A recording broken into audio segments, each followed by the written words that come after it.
ಕನ್ನಡ ನಮ್ಮ ಭಾಷೆ, ನಮ್ಮ ರಾಜ್ಯ ಭಾಷೆ. ಇಲ್ಲಿ ಯಾರೇ ಬರಲಿ, ಯಾವುದೇ ರಾಜ್ಯದಿಂದ ಬಂದಿರಲಿ, ಇಲ್ಲಿ ನೆಲೆಸುವವರು ಕನ್ನಡ ಭಾಷೆಯನ್ನ ಕಲಿಯಬೇಕು.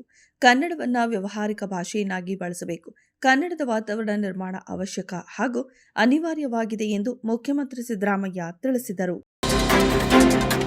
ತ್ರಿವಿಧ ದಾಸೋಹಕ್ಕೆ ಹೆಸರಾದ ನಂಜನಗೂಡು ತಾಲೂಕಿನ ಸುತ್ತೂರು ಶ್ರೀ ಕ್ಷೇತ್ರದಲ್ಲಿ ನಡೆಯುತ್ತಿರುವ ಆದಿ ಜಗದ್ಗುರು ಶಿವರಾತ್ರಿ ಶಿವಯೋಗಿಗಳ ಜಾತ್ರಾ ಮಹೋತ್ಸವದ ಅಂಗವಾಗಿ ಏರ್ಪಡಿಸಿರುವ ಕೃಷಿ ಮೇಳ ಸಮಗ್ರ ಕೃಷಿಯಲ್ಲಿ ಆಸಕ್ತಿ ಹೊಂದಿರುವವರು ಹಾಗೂ ಕೃಷಿ ಉತ್ಪನ್ನಗಳ ಮೌಲ್ಯವರ್ಧನೆ ಮಾಡಿ ಕೃಷಿ ಉದ್ಯಮಿಗಳಾಗ ಬಯಸುವವರಿಗೆ ಹೇಳಿ ಮಾಡಿಸಿದ ವೇದಿಕೆಯಾಗಿದೆ. ವಿಜಯಪುರ ವಿಮಾನ ನಿಲ್ದಾಣದ ಕಾಮಗಾರಿ 100% ಮುಗಿದಿದ್ದು, ಮಾರ್ಚ್ ತಿಂಗಳಲ್ಲಿ ಜಿಲ್ಲೆಯಲ್ಲಿ ಲೋಹದ ಹಕ್ಕಿಯನ್ನು ಹಾರಿಸುವ ನಿರೀಕ್ಷೆಯಲ್ಲಿದ್ದೇವೆ ಎಂದು ಕರ್ನಾಟಕ ರಾಜ್ಯ ಕೈಗಾರಿಕಾ ಮತ್ತು ಮೂಲ ಸೌಲಭ್ಯ ಅಭಿವೃದ್ಧಿ ನಿಗಮ ನಿಯಮಿತದ ಅಧ್ಯಕ್ಷ ಎಸ್.ಜಿ. ನಂಜಯ್ಯನಮಠ ಹೇಳಿದರು. ಕೇರಳ ವಿಧಾನಸಭೆ ಚುನಾವಣೆ ವೀಕ್ಷಕರಾಗಿ ನೇಮಕರಾಗಿರುವ ಕೆಜೆ ಜಾರ್ಜ್ ಅವರು ದೆಹಲಿಯಲ್ಲಿ ಲೋಕಸಭೆ ಪ್ರತಿಪಕ್ಷ ನಾಯಕ ರಾಹುಲ್ ಗಾಂಧಿ ಅವರನ್ನ ಭೇಟಿ ಮಾಡಿದ್ದಾರೆ.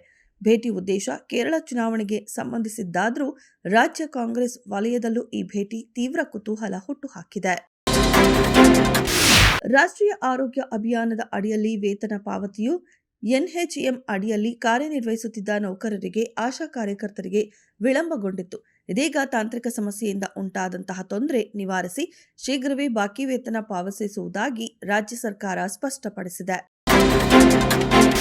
ಅಕ್ರಮ ವಲಸಿಗರ ಶೆಡ್ಗಳಿಗೆ ತೆರಳಿ ಪರಿಶೀಲನೆ ನಡೆಸುತ್ತಿದ್ದ ಹಿಂದೂಪರ ಕಾರ್ಯಕರ್ತ ಪುನೀತ್ ಕೆರೆಹಳ್ಳಿ ಅವರನ್ನ ಪೊಲೀಸರು ವಶಕ್ಕೆ ಪಡೆದಿದ್ದಾರೆ. ನಿನ್ನೆ ರಾತ್ರಿ ಪುನೀತ್ ಕೆರೆಹಳ್ಳಿ ಅವರನ್ನ ಮನೆ ಬಳಿ ವಶಕ್ಕೆ ಪಡೆದ ಬನ್ನೇರುಘಟ್ಟ ಪೊಲೀಸರು ಠಾಣೆಗೆ ಕರೆದುಕೊಂಡು ಹೋಗಿದ್ದಾರೆ ಎಂದು ತಿಳಿದು ಬಂದಿದೆ. ಕಾನೂನು ಬಾಹಿರವಾಗಿ ವಾಕಿ ಟಾಕಿ ಸಾಧನಗಳನ್ನು ಆನ್ಲೈನ್ನಲ್ಲಿ ಮಾರಾಟ ಮಾಡಿದ್ದಕ್ಕಾಗಿ ಅಮೆಜಾನ್, ಫ್ಲಿಪ್ಕಾರ್ಟ್, ಮೀಶೋ ಹಾಗೂ ಮೆಟಾ ಸಂಬಂಧಿತ ಇ-ಕಾಮರ್ಸ್ ಪ್ಲಾಟ್ಫಾರ್ಮ್ಗಳ ವಿರುದ್ಧ ಕೇಂದ್ರ ಗ್ರಾಹಕ ಸಂರಕ್ಷಣಾ ಪ್ರಾಧಿಕಾರ ಕಠಿಣ ಕ್ರಮ ಕೈಗೊಂಡಿದೆ. ಪ್ರತಿಯೊಂದು ಕಂಪನಿಗೂ 10 ಲಕ್ಷ ರೂಪಾಯಿ ದಂಡವನ್ನು ವಿಧಿಸಲಾಗಿದೆ. ವೆನಿಜುವೆಲಾ ಜೊತೆ ಸಂಬಂಧ ಹೊಂದಿದೆ ಎಂದು ಹೇಳುವ ಮತ್ತೊಂದು ತೈಲ ಟ್ಯಾಂಕರ್ ಅನ್ನು ಅಮೆರಿಕ ವಶಪಡಿಸಿಕೊಂಡಿದೆ.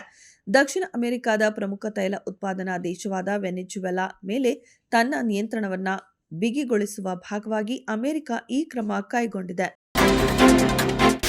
ಶ್ರೇಯಾಂಕ ಪಾಟೀಲ ಅವರ 5 ವಿಕೆಟ್ ಗೊಂಚಲು ಹಾಗೂ ರಾಧಾ ಯಾದವ್ ಅವರ ಅರ್ಧಶತಕದ ಬಲದಿಂದ ರಾಯಲ್ ಚಾಲೆಂಜರ್ಸ್ ಬೆಂಗಳೂರು ತಂಡವು ಮಹಿಳಾ ಪ್ರೀಮಿಯರ್ ಲೀಗ್ ಪಂದ್ಯದಲ್ಲಿ ಶುಕ್ರವಾರ 32 ರನ್ಗಳಿಂದ ಗುಜರಾತ್ ಜೈಂಟ್ಸ್ ತಂಡವನ್ನು ಮಣಿಸಿತು.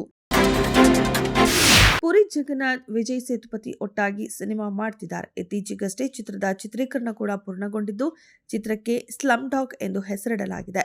ಚಿತ್ರತಂಡ ಶೀರ್ಷಿಕೆ ಜೊತೆ ಫಸ್ಟ್ ಲುಕ್ ಪೋಸ್ಟರ್ ಬಿಡುಗಡೆಗೊಳಿಸಿದೆ. ಸಂಯುಕ್ತ ನಾಯಕಿಯಾಗಿ ನಟಿಸುತ್ತಿದ್ದು, ದುನಿಯಾ ವಿಜಯ್ ಕೂಡ ಪ್ರಮುಖ ಪಾತ್ರದಲ್ಲಿದ್ದಾರೆ. ತಬು ಬ್ರಹ್ಮಾನಂದ ಹಾಗೂ ವಿಟಿವಿ ಗಣೇಶ್ ಕೂಡ ತಾರಾ ಬಳಗದಲ್ಲಿದ್ದಾರೆ.